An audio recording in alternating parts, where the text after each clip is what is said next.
उनके घर चिर प्रतीक्षा के बाद बहुत बहुत दिन के बाद उनको पुत्र पैदा हुआ। इसकी खुशी मनाने के लिए सारे गोप अपना अपना काम छोड़ करके, सारी गोपियां चाहे बूढ़ी हैं, युवावस्था में हैं, और बूढ़े गोप, बूढ़ी गोपियां, बच्चे भी सब खुशी से झूम रहे हैं, नाच रहे हैं। मिष्ठान्न का वितरण हो रहा है, वस्त्र बांटा जा रहा है, और जो दही से निकाले जाते हैं घी के पहले, उसमें क्या कहते हैं इसको, मक्खन लोगों को के सामने लुटाया जाता है। मक्खन फेंक फेंक करके लोगों के ऊपर एक दूसरे से अपनी प्रसन्नता व्यक्त कर रहे हैं लोग। देखिए, हमको अपनी प्रसन्नता में ठाकुर जी को नहीं भूलना चाहिए। हमें तो उन्हीं की प्राप्ति पर प्रसन्नता व्यक्त करनी है। तो फिर इतने भूल गए हम कि गोपों में, गोपियों में ही उलझ करके लोग रह गए। नंदरानी को ख्याल ही नहीं रहा कि मेरा एक छोटा लाला भी है। तो क्या होता है, जब ठाकुर जी विस्मृत होते हैं ना, संसार का कोई भी काम आप करें, उनको अपने मस्तिष्क में, अपने हृदय में धारण करके रखेंगे तो सारे काम आपके लगेगा कि कितने अभी घर से ही लोग आ रहे हैं, क्या समाचार पूछ रहे हैं, कहाँ से, दो चार पुरुष से थोड़े आ रहे हैं। जो जहां आए तो लोग शांत बैठ जाए, या नहीं कि पूरी बात करने के बाद तब स्थिर हो। अब क्या होता है कि उसी समय जानते हैं, इधर जब योग माया ने बता दिया कि अरे दुष्ट सुन, तुम्हारा काल तो पैदा हो चुका है, तुम झूठ मूठ में अपने बचने का प्रयास कर रहे हो।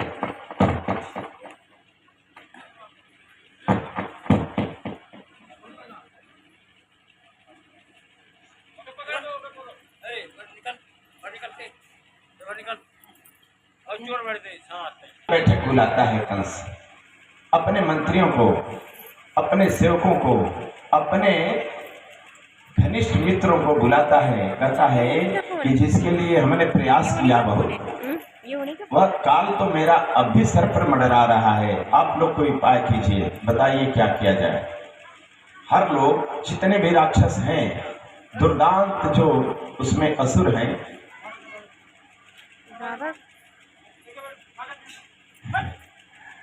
दुर्दांत जो असुर हैं, कोई कहता है कि हम कहिए तो अभी पूरे गांव में जाकर के आग लगा दें, कोई कहता है कि हम कहिए तो सबको जहर दे दें। इस तरह से लोगों को प्रताड़ित करने के लिए सब योजना बना रहे हैं कि नंद के यहाँ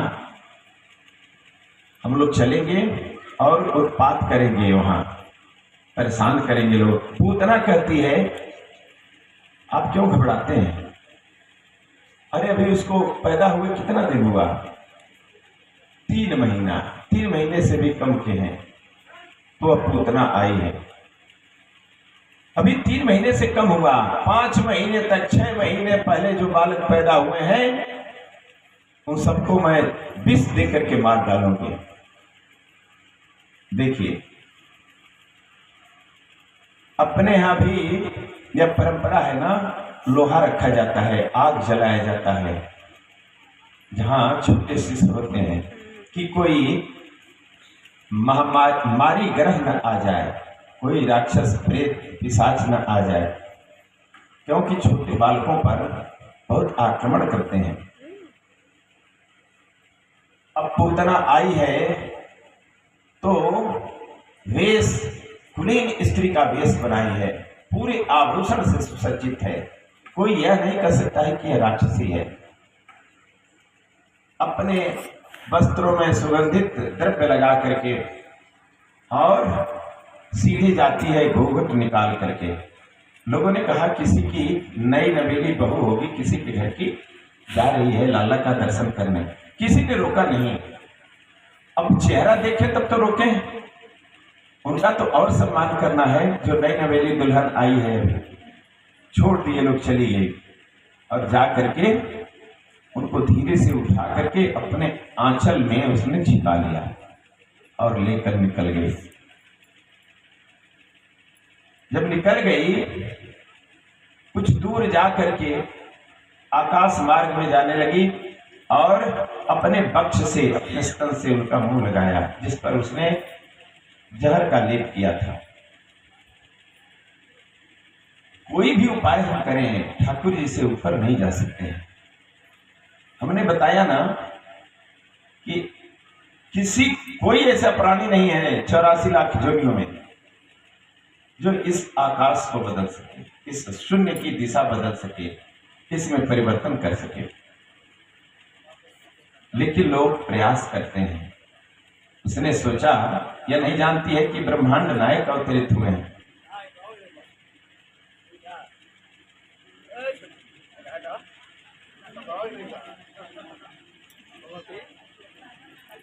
सच्चिदानंद श्री कृष्ण भगवान की जय। लेकर जाती है वक्ष से अपने, जो लगाती है उनका मुंह, तो उनके लिए जहर क्या करेगा। जहर के वह निर्माता हैं, अमृत के निर्माता हैं। उसने, ठाकुर जी ने क्या किया कि पहले तो दुग्ध पान किया उसका, क्योंकि उसकी इच्छा थी। बलि के समय में ठाकुर जी ने क्या किया कि पहले तो दुग्ध पान किया उसका, क्योंकि उसकी इच्छा थी। बलि के समय में, बलि के प्रकरण में वह सोचती थी कि मैं, यह हमारा पुत्र होता तो अपने सीने से लगा करके इसको दूध पिलाती, गोद में लेती। वह उस ठाकुर जी ने पूरा कर दिया। और जो विष उसने लगाया था, अब समझ लीजिए कि इतना खींचे, इतना खींचे कि अब रक्त भी ठाकुर जी के मुंह में आने लगा उसका।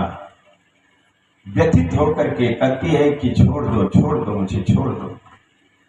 कहते हैं ठाकुर जी, यही तो हमारी एक आदत है, मैं पकड़ता हूं तो छोड़ता नहीं, जिसको भी मैं पकड़ता हूं उसको छोड़ता नहीं। अब देखिए इतना ऊपर ले गई, इतना ऊपर ले गई कि जब गिरी ऊपर से, जब प्राण का हरण कर लिया ठाकुर जी ने उसके माध्यम से, तो ऊपर से गिरी करीब 6 कोस में, 6 कोस विस्तार था उसका। जो जो ऊपर जाती थी विस्तार होता जाता था। 6 कोस के क्षेत्र में गिरी। जितने भी पेड़ पौधे थे, जितने घर थे, सब दब गए उसके शरीर से। बहुत तेज आवाज हुई। आवाज सुनकर के गोप और गोपी दौड़ते हैं। कहा यह भयंकर आवाज कहां से आई है। घर में जाते हैं, देखते हैं तो लाला नहीं है। अब सब लोग रोने चिल्लाने लगते हैं, कहाँ गया, कहाँ गया। कुछ गोप बाहर भी दौड़ते हैं इधर उधर। जाकर देखते हैं तो 6 कोस विस्तार वाली और विशाल काय राक्षसी गिरी हुई है। और ऐसे गिरी थी, ऊपर उसका मुंह था और पीठ नीचे। तो देख रहे हैं लोग कि ठाकुर जी उसके पक्ष पर खेल रहे हैं, उसके पक्ष पर खेल रहे हैं, और वह निश्चित पड़ी हुई है। गोप तो देख करके लौट आए, पकड़े नहीं उनको, लेकिन गोपियां पहुंच गई। माताओं को अपने पुत्र के प्रति बहुत प्रेम होता है। वह सिंह से भी लड़ सकती हैं अपने पुत्र के लिए। जाकर के गोपियां उठा करके लाती हैं और इधर गोमूत्र से उनका स्नान कराया जाता है, गाय के पूंछ से उनको झाड़ा जाता है। यही धन था ना, ग्वालों का तो यही धन था, गाय। और सारे उनके काम सिद्ध होते थे गौओं से। यह सब कुछ करने के बाद स्वस्थ हो जाते हैं ठाकुर जी, और फिर उसी तरह से लोग नाचते हैं, गाते हैं, सब खुशी मना रहे हैं।